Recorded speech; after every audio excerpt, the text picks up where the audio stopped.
everybody. It's Important Work. I'm your host, Chris Angel. I'm so used to, Chaz, I'm so used to introducing your show that I'm not even quite acclimated to introducing my own show. I know it did sound a little, I was like, wait, what show are we on? Yeah, right. I know. It's so funny. Well, listen, people, you are here in my show, and my show is called Important Work. And the reason I set up this show was because, listen, there are, Chaz, let me set this up for everybody this way. For years, there is this thing that just keeps at me in my soul, which is like, you've got to go out and help people get their important work in the world. And I'll say things that often don't make sense in the marketing world. I'll be like, look, bring more soul into your business and connect inside with your inner self to like know what your message is. And these things aren't very accepted in the marketing world. People want to know like, how do I make more money and whatever. But people, listen, I can't get away from this constant gnawing at my soul this is the message for me to bring to the world. And so I've decided to follow the intuition and create a show, right, around important work. And so this show is dedicated to you, helping you find what that important work is in your soul to get out in the world and make a difference and make an impact. So my guest today is President, I like to call you CEO, Chaz, but President, co-founder of Master Networks Incorporated out of, would you say Dallas, Granite Park? What do you actually say? Yeah, so the city's Plano, Texas. We're just north of Dallas. So. Yeah. And is your new book public knowledge yet? Like, can you announce that? Can you say that? Yeah, I mean, I think at our national convention called Connect, we announced that Dave Dinks and I are writing a book called Impact, Becoming a Positive Influence. So we'll get everyone excited. I can't buy it yet because it's not done. Yeah, that's right. Well, it's perfect. I've had the privilege of getting to know you over time now, partially from helping co-host your show called Connect, Share, Prosper, which you can find on iTunes, Google Play, Stitcher, also on the Master Networks blog. But also I started my own Master Networks chapter, my own networking group. Master Networks is a networking organization, national. And I started my own group after coming down to Plano to kind of investigate you guys. And I've been so pleased with what I've been able to create locally in my own chapter. So that's how I got to know Chaz. Chaz, any other backstory you could kind of give listeners for like, who are you? What is your journey in business? Yeah. Well, I mean, so first and foremost, I'm a husband and father of 5 amazing children and run multiple businesses. So Master is really the parent company of things that we do, and technology and personal development, coaching, speaking, all of those kinds of things. But really at the heart of it, my mission is to equip, educate, and empower entrepreneurs so that they don't become a statistic, that 8 out of 10 that fail. We don't want that statistic. We want to help them be successful and leave a legacy. And so that's my mission. That's who I am. That's what I'm about. Yeah, I love that. And I've come to know that about you. I think what I love about connecting with you is just I think what you see is what you get with you. Like, you're unpretentious, you're down to earth, you're super successful, serial entrepreneur in my opinion, but you are just, you are who you are. And I dig that about you. So I appreciate it. Likewise. I mean, I think that's what, when you talk about your important work, and I know you're going to get there, but I want your listeners to know right away is that, that's what I think attracted us. So this is maybe a further point down the line, but it's something that attracted us, I think, together is that I'm doing my important work and you're doing your important work. And so when you find other people who are doing their important work and it comes, it's like that's attracting, even if it's not the same kind of important work. Right. It just comes together. So there was, I can't remember who said this, but it was like, a tribe knows their own. Like, you can sense it, feel it, see it, smell it, whatever, but you just know others who are on the same path. So true. Yeah. So good. And I think that's right What's that? That's why we connected right away, I believe, because of that. Yeah. So good. And I think people, look, I think the whole reason this show matters is that I've just seen it's in response to so many business people who are trying to do marketing and I can smell that it's not real. I, because a tribe knows its own, I can smell that what you're trying to do doesn't feel right to you. And that you have something really important to say, but you're not saying it. Right?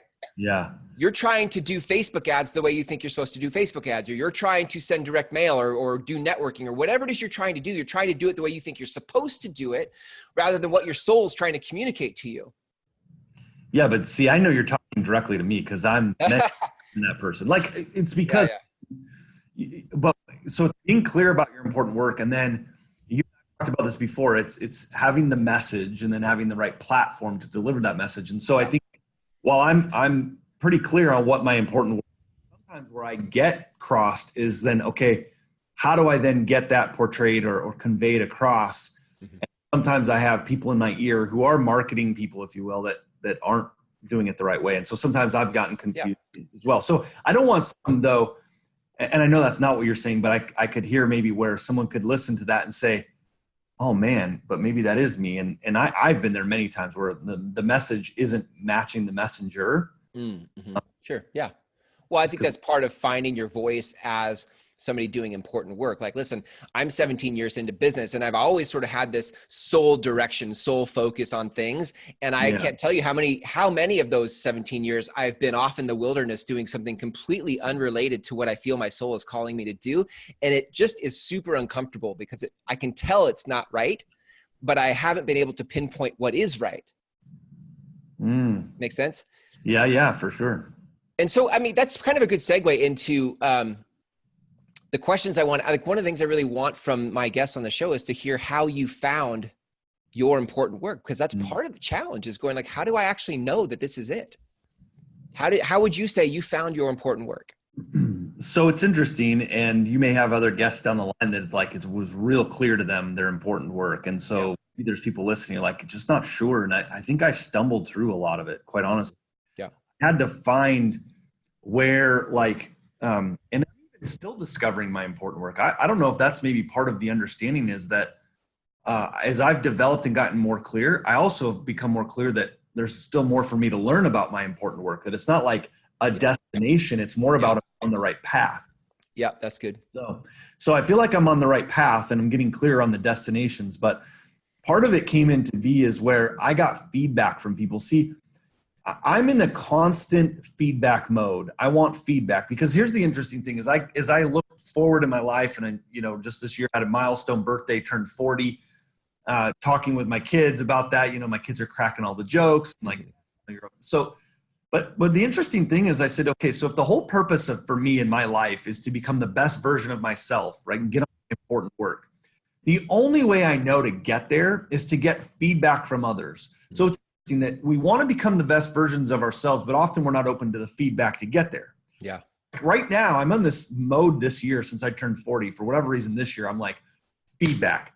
Like, I need to know, how did that meeting go? What did I do right? How do you feel about that? Like, I need that feedback so I can become that best version. And I think it's the feedback, Chris, that people gave me in my life and continue to give me that help me know that I'm on the right path. So when I deliver something or teach something and I get feedback from that, I even dig back and say, tell me more. Why did that touch you? And then when I see the impact, then I know my contributions are on the right path. So I look at it in two things. I need the feedback to know if my contribution is making the impact I'm looking for. That helps me know that I'm on the path. Do you feel like there's any internal feedback? Like you can get external feedback where people are like, oh, listen, I loved this about the meeting or this about the whatever. But are there any signs, attributes, characteristics of what internal feedback feels like? Yeah, I mean, I think I have a fairly high level of self-awareness. Mm-hmm. So that's a skill and an attribute and a characteristic, I think, of highly influential people. Mm-hmm. And so to know you're doing your important work, you have to have a high level of self-awareness and that internal talk of like feedback. And so I think because I've had enough external feedback, I can start to be self-aware and go, I already know what somebody's probably going to say about that. Yeah. Because I'm constantly doing it. Yeah. So I might go do a speaking event. I kind of debrief myself internally before I leave and go, here's how I would do this better. I think for a lot of folks though, if they're just in denial and pass that up, they don't. Like you probably do these shows. And then at the end, you probably go, here's how I could have maybe asked a better question, or here's what I could have done better, or here's how I could have segued, and here's the things that went well. And as you start to give your own feedback there, you can improve because you've learned the skill. So yeah, I think internal feedback's a big crucial part of this.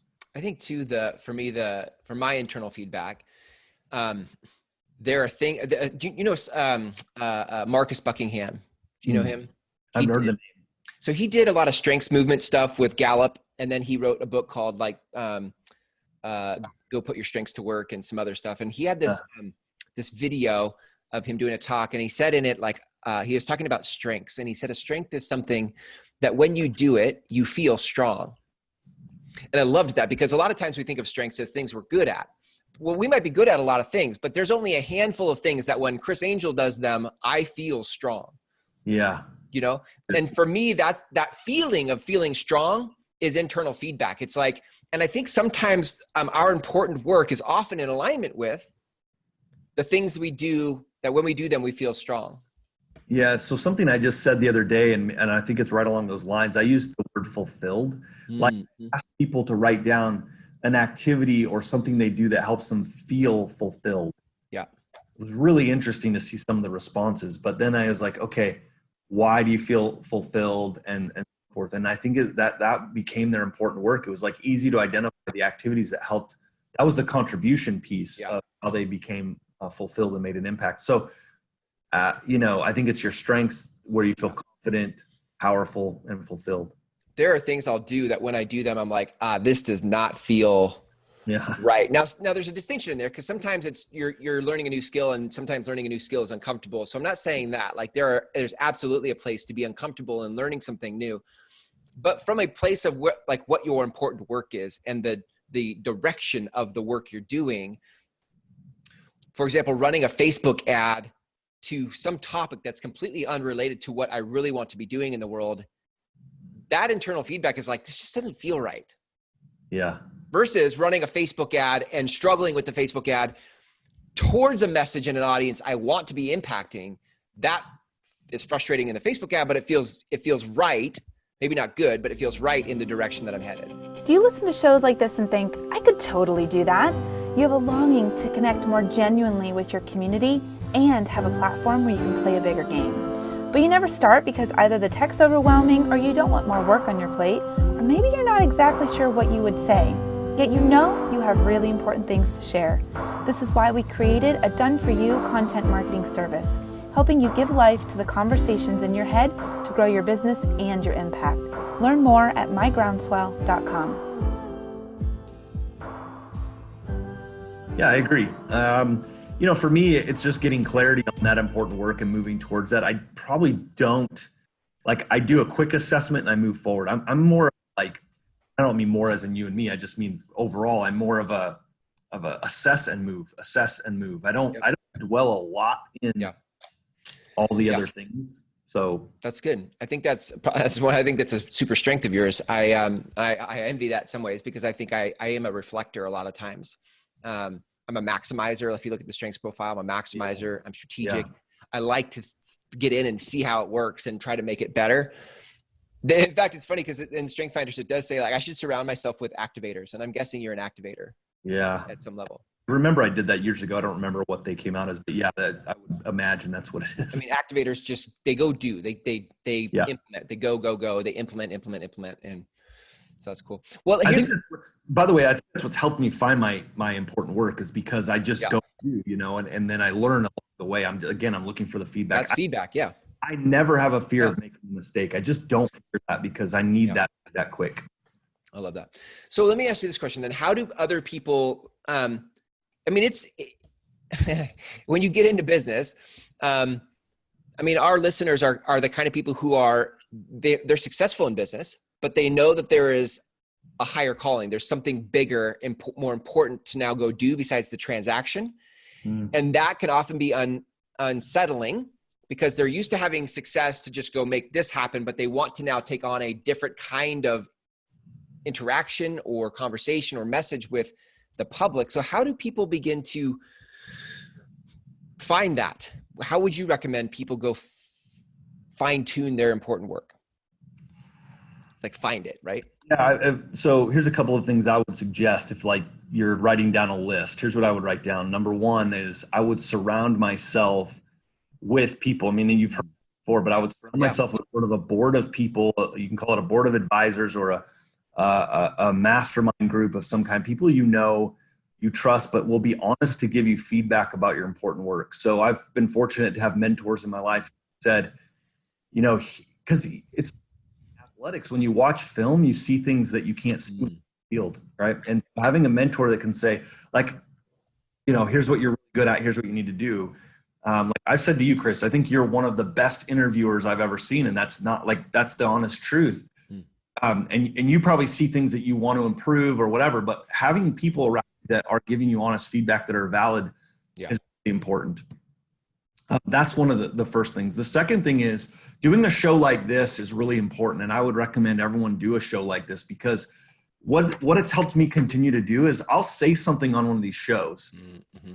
Realize as it comes out of my mouth, I'm like, oh yeah, that's like this reminder. When you're forced to share, like you have to live up to it in a way. And so I'm forced to share what my important work is by having a show like this. It's really easy to build in isolation and net out in front of people and expose my vulnerabilities, etc. But the more that I do, the more I start to discover my important work and the more impact I'm making. I have said things on these shows. I don't know, you've probably heard feedback too. Like you and I will say something or we'll have a conversation and people have reached out to me. And you guys talked about this that really touched me. And I'm thinking to myself, I don't literally have no idea that conversation. Yeah. Right. But that's an important work because that's our contribution. Yeah. And it's making an impact on that person. So if you don't ever get on a stage and open your mouth, you can't, in my opinion, you can't really do your important work.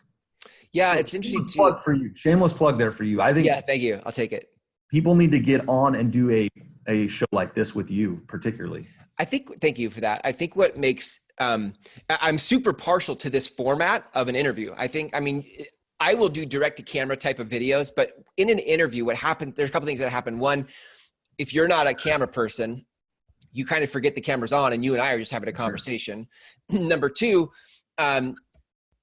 in conversation, it's easier for the listener to listen to a conversation because there's back and forth and there's dialogue, and which increases the listen time. I mean, if all of you out there, like how, YouTube, Facebook, everybody's trying to increase their time listening on their platforms, and an interview increases that time because it's easier.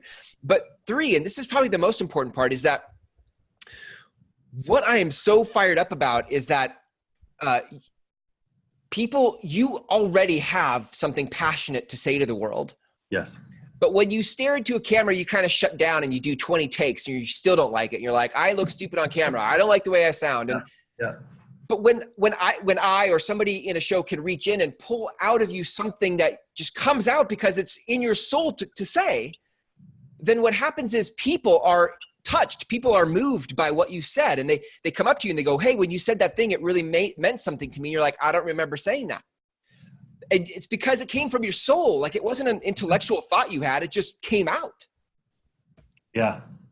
Oh, I was hoping you were going to keep going. I could feel your passion in there. Yeah. Well, my point to that is like having a format where there's an interview pulls that passion out of you, and it's an overflow of your soul. It's not a logical thing you thought to say. It's an overflow of your soul. And that is where, look, a lot of times in digital marketing, we're trying to reverse engineer influence. Yeah. We're trying to reverse engineer that you are a credible source. And what's weird about the human species is that absent of passion, you can throw all sorts of letters after your name, PhD, doctor this, I don't care what you are trying to validate who you are, but passion trumps everything. When you come from conviction, I don't even know if what you're saying is true. But I believe that you believe, I think you said this actually the other day. Yeah. I believe that you believe what you just said. And that is what communicates conviction and passion and ownership. And that's what creates influence. Yeah, because it comes across because it's authentic and real. I talked about this on one of my shows where I was speaking and I was trying to be like another speaker and I couldn't figure out why I wasn't connecting to the audience. And it was because I wasn't being me. What I realized was I don't need to convince the audience to believe in my message. They just need to believe I believe in what I'm saying. Yeah. When I just went back to that and being me, what you said is so true, and you be authentic. So, I'm not always the most energetic person. Like you said it before, like I'm pretty level, steady kind of person, but that's just who I am. And I'm going to be that. And as I am that, and I say things that are from my heart and that's just going to attract a certain kind of person to my message. And so anyone sitting there is like, I don't even know what I would say. I don't know. I know I'm doing my important work. It might be to help people lose weight. Okay, let's say that's what it is. And because there's a reason and there's a big why behind that. You're like, I don't know what I'm going to say every episode. Well, I'm going to peel back the behind the curtain for some of you who listen to my show. Chris, there's times you and I get on and we don't even have a topic. You're like, got an idea. I want to ask you a question. I'm like, great, hit record. And we go. Best episodes, right? Right. And so you don't have to worry about like, okay, here's my important message or my important work. And what am I going to say? And I need to outline 10 shows. I'm like, that's not it. That's not it at all. And if that's what you're thinking, go back to just what would you tell, like, how would you sell me? Or how would you sell my mom on your life's message? Like, how would you tell somebody to care about that? And then you just go there. Yeah. Yeah. Like, where do you get, I always tell people, like, it's funny. I would say, like, where do you get fired up? Or in college, it was weird. I would take people to lunch. I used to feel like, what are you passionate about? That was it. That was my question. It was one question, and we'd have a half hour to an hour conversation from there, right? Like, what are you passionate about? And it's so funny what people start to say. And I think a lot of entrepreneurs and business people who are in their line of work, if I ask them what are they passionate about, it would actually look a lot different than what they sell. Do you know what I mean? Oh, so true. Yeah. So true. And that's why I just believe it's so important to do your life's work, your mission, and understanding what it is and do it. I mean, I have family and friends who feel stuck. And when I talk about why they feel stuck, what we've really determined and understood is that they're not doing their life's work. And they often feel like I'm meant for more. Like if I'm meant for more, then that's it. You're not doing what you should be doing. I'm meant for more. For me, I had to move through several opportunities because I was meant for more. Yeah. I can have a bigger impact, and then I needed the platform to do that. And if you're meant for more, the best way to start is to get that message out. And those who are more that you're meant for will start to come to you. Yeah. So good. I want to say this about that because it's so good. That is a trigger. That is, if you in your life have ever thought, I feel like I'm made for more, that is a sign. That is your soul trying to communicate with you, like what your current level of experience and work is a ceiling now on what you were really created for. Yes. And sometimes you can't, like to your point, you can't plan your way out of that ceiling. It's an iterative process, meaning you just have to get in the trenches and start talking through it to see what comes out. And that's, again, why I like interview shows, because if you're with somebody who does good interviews, they will pull out of you what you didn't know was there. Yeah. And you will have, the person being interviewed will have an aha moment for yourself of like, oh, like this, my vibration is so much higher. My energy is so much higher after having that conversation because you got to say what your soul's been wanting to say and you just didn't know it was there. Well, and you think about, not to get too deep on that, when you say it, you think about sound waves and resonating and things that that resonated with me. That's because those words actually resonated and that vibration hit your soul and you went, oh, that's me. Yep. And so everyone has those things that need to be said. And it doesn't matter if you're 5 or 50. Yeah. My kids say things once, I'm like, wow, that was really deep, really powerful. And if I'm listening and if they're not opening their mouth and if I'm not encouraging that, I'm going to miss that. Yeah. I like it. So good. Well, we could keep talking for hours because I love talking to you. Let's wrap it this way. If people wanted to, here's what I love about Master Networks. Like, you're the co-founder of Master Networks, the entire national company, probably international company soon. I don't know when you'll expand to Canada and wherever else, but here I am talking to you. And I love that this is the way you see this. And I believe this trickles down through the organization because this is the space that you hold for people that come into this company. If people wanted to learn more about Master Networks or join a chapter, start their own chapter that actually had these kinds of conversations, where can they go? Yeah, I'd love for them just to check out our website, masternetworks.com. You'll search for chapters, learn about us. You can hit our YouTube channel, watch our videos, our Connect, Share, Prosper. You'll get to know me and what we're about. And the tribe of entrepreneurs across the country come together to connect with each other, to share great ideas and ultimately prosper in our businesses and our personal lives. So come check us out at masternetworks.com. Awesome. Chaz, great episode. Those of you listening, if you are interested in a show, like you're like, okay, this was good. I don't know exactly what my show is going to be about. I do feel like I was made for more. Listen, the conversation, it just starts with a conversation, and that's what I will have with you. The place to go for that is groundswell.com, mygroundswell.com. Okay, GRONDSWELL, groundswell.com, mygroundswell.com. And on there, you'll see an actual apply button. Click the apply button. There's 4 fields, 4 boxes you'll fill out, and then it'll take you to a scheduling app where you'll get on my calendar. Look, we're going to spend 60 minutes talking about what is in your soul to say, what is your important work, and is a show even a fit? Maybe it's not a fit, but I can't tell you that until we get in. And what I can tell you, and Chaz, you might be able to validate this, is I'm really good at asking questions and finding out like what you don't know how to say. I'm really good at finding what it is you're trying to say, and then forming that into some structure like a show, so that by the time the call's over, you'll either feel excited about what's possible and starting a show, or you'll be like, yeah, this is totally not actually what I thought it was, and I don't want to do it. Like either way. True? So true. Like I wasn't joking when I've talked about the fact that we have one topic and we spent 20 minutes on it. Like we didn't even map out today. Like it was sort of, here's what I want to approach. Great. And we went, because you are, and I've said this to you before, and people who've listened to my show have heard this, and I'm not kidding. This is no exaggeration. Like you're one of the best out there at being able to ask those questions in a way that keeps me engaged, keeps the listener engaged. So if you're listening, just what's it hurt to have a 60-minute call with Chris and find out your life's work and see if there's a fit for a show. So I would just say, do it. Hesitate. Makes no sense to hesitate. Take action. Do it. Thanks. Yeah, do it. Thanks, Chad. All right, gang. So go to mygroundswell.com and schedule a time there on the application button. And then I can't wait to talk to you. Chaz, thanks for a great episode. I'll see you on your show next time we do an interview. But for now on my show, thanks for being here, and be well. See ya. All right, be well, man. Do you have important work in the world? We can help you produce a show just like this one and get your message out in the world. Go to mygroundswell.com to connect with us now.